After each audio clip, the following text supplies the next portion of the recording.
Hello family, welcome to our channel. ఈరోజు శంషాబాద్లోని స్వర్ణ శిల్పి వివేకానంద కాళీ మందిర్కి వెళ్తున్నాము. ఈ టెంపుల్ హైదరాబాద్ నుంచి 30 కిలోమీటర్స్ దూరంలో ఉంది. అమ్మపల్లి సీతారామ టెంపుల్ నుండి 2 కిలోమీటర్స్ దూరంలో ఈ టెంపుల్ ఉంది. సీతారామ టెంపుల్ని దర్శించుకున్న వాళ్ళు ఈ టెంపుల్ని కూడా తప్పక దర్శించుకోండి.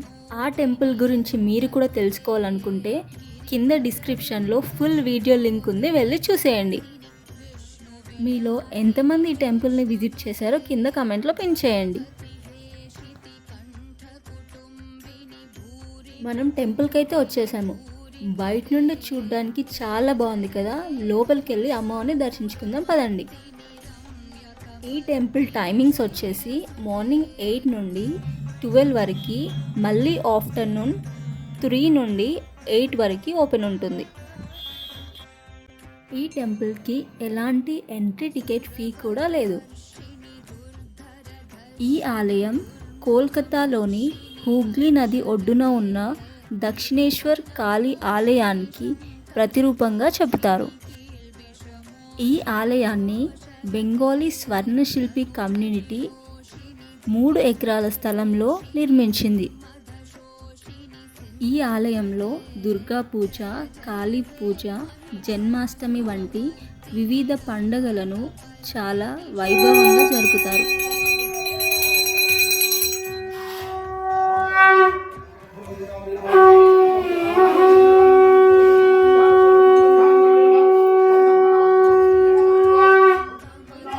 ఇక్కడ కాళీమాత ఆలయంతో పాటు చాలా ఉపాలయాలు ఉన్నాయి. అందులో వినాయకుడి ఆలయం ఒకటి. వినాయకుడి ఆలయం పక్కనే మనకి రాధాకృష్ణ ఆలయం కూడా దర్శిస్తుంది. ఈ ఆలయానికి మరోవైపు శివాలయం ఉంది.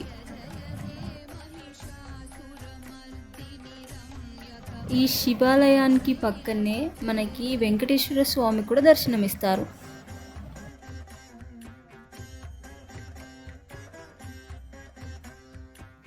ఈ ఆలయాన్ని నిర్మించడానికి దాదాపు 8 సంవత్సరాలు పట్టింది. 2020లో ఈ ఆలయాన్ని భక్తుల కోసం తెరిచారు.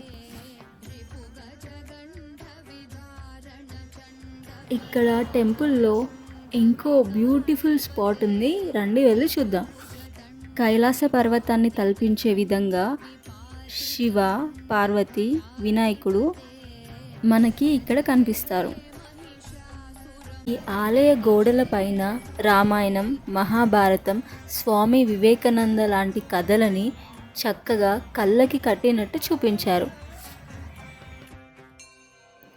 ఇప్పుడున్న జనరేషన్కి ఇంకా తెలియని వాళ్ళకి చూడగానే అర్థమయ్యేలా చాలా అందంగా వీటిని నిర్మించారు.